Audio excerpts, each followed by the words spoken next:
What's going on, everybody? So it is now summer, or summer. No, it's not even close. It is winter, and so as you can see, I have my onesie on. It is very warm now. But what we got to do today is actually pop off these heads. I think we might just go ahead and pull the motor because I've shown y'all a couple times. You know, I got that right there, and then underneath all that crap is there's a couple of turbos. And so I've shown y'all that a couple times now. So, I mean, I guess I could just say it. We're going to twin turbo Earl, obviously. And in order to do that, I'm going to need to actually put a different stall torque converter in there because I'm going with a different cam. I'm actually planning on doing that. And I don't think my issues with Earl are rods. I'm actually quite confident that it's actually lifters. So what we're going to do is we're still going to pull the motor out, but I'm just, you know, because we have to get to the torque converter, and it's just so much easier that way. So what we're going to do is, obviously we're going to pop off all of this right here, and y'all have seen it, so you know what, let's just cut to the time lapse and get to it.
Hey, look at it. She's out. And actually, it was not that hard. Now, we do have some issues. Let's see. Let's show. So, it was basically riding on the whole frame and everything right here. And probably on the other side, too. Because I didn't cut the notch big enough. So, that's something that we're going to have to look into. It's nothing major. It's just basically up here at the top, right here. And like right here, as you can see, those spots right here. So we'll probably grind these down and just kind of clean that up while the motor's out. But we're also going to do something with these brake lines because right now it's, you know, it's just basically like a 5/6 or 3/16 line that goes into there, and then all of that other stuff. So hold on. What are y'all doing? Get out of here. Go, go. Get out from underneath the motor. Go, go. What are you doing? Go out. Come on, out, out.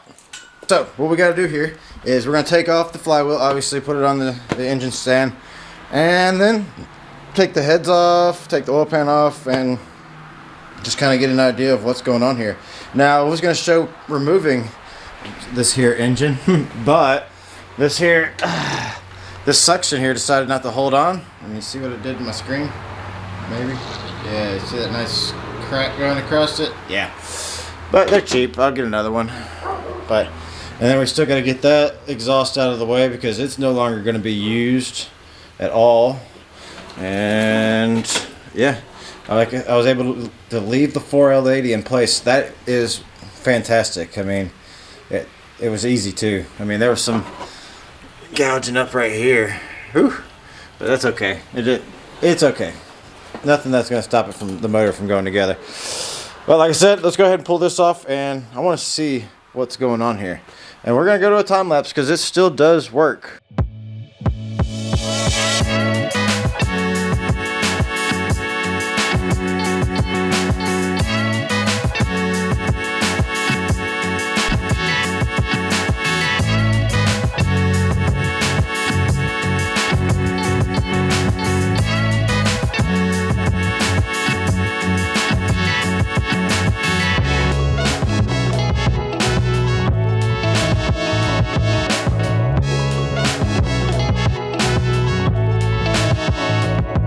So this is probably the reason why we won't be running 15W40. I mean, it did probably some good while it was in there, but at least not in the wintertime, maybe in the summertime. But you could see this is still full. I just dropped this thing, and it's just, yeah, this is how thick it is. Okay, so we've gotten in here, and the crazy thing is when you're supposed to be able to turn the motor over about 4 times, you know, by hand, and then when you get done with it, all of the lifters are supposed to be stuck into the baskets, and then you take it out. Well, I didn't have that luck, but let's take a look at them anyways. So one thing that I'm noticing, y'all could see it maybe, see the wear, like right here, right there, right there. I mean, that's on all of them, just like that same wear. And I mean, it's hard to see it, but we're gonna take this cam out later. But I mean, it looks like there might be some damage to it. It's hard to say. Let me see if I can. Okay, so the oil that came out actually doesn't look very sparkly. That's good. So that means no extra stuff came out. It has finally stopped dripping or draining. What's up, Lucy? So what we're going to do is we're going to go ahead and pop this oil pan off and just go ahead and take a quick look at those rod bolts, and probably go ahead and torque them down to the right specs. Probably not today because I still got to get that tool, but yeah, we're going to do that too. So it's what we got to do. And I'm also noticing there's a little bit of an oil leak right here. I don't know why that would leak right there, but we're going to take a look at that too. I imagine it would be this bolt right here that would be the one that seals it. It's only like 22 foot-pounds that you put that to. It's like a little 10 millimeter. So I think I may have figured out the lack of oil pressure issue. So this was the O-ring that was up inside there, and as you can see, it is kind of messed up, would be the word I would use. So, I mean, there we go. Yeah, now you can see it better. Yeah. So it didn't go in there properly as it looks. I have other ones of these, so it's no big deal. I'll grab one of those. But that would have explained why I had really low oil pressure. Now the wonder is, did I damage any of the bearings? Will I have to replace those? Hello, Mr. Leaf. It is windy as crap today. So I'm going to go ahead and, yeah, don't need that no more. So we go ahead and pull off this window tray. Figure we go with this one right here since it's right on top. Oop, oop, dang. Didn't think we'd put that kiki. Alright, we're going to go with this one right here.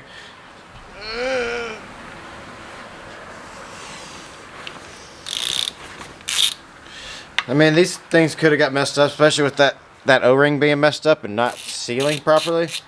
So I may have to replace the bearings again. I mean, if all it messed up was the bearings and I caught it soon enough, then, you know, that's just fine. I'll be a-okay with that. I mean,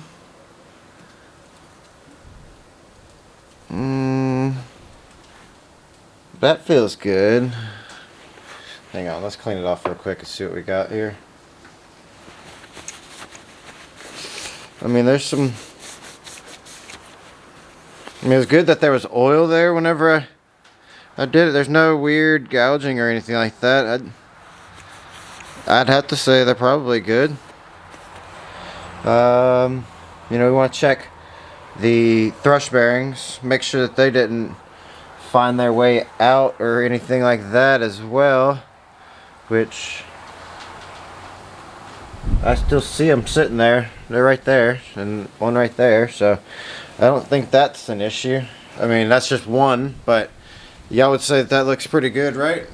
Let me see, can y'all even see it? Let's see here. Yeah, there we go. I'd say that looks pretty good. So this one's not messed up, but to be sure, we need to go ahead and take all of these off. Okay, so I'm glad I continued looking. So as you can see right here, this one has actually began to spin inside here. So that's strange. I wonder if this ever got fully tightened down. You can see there's some weird wear right here.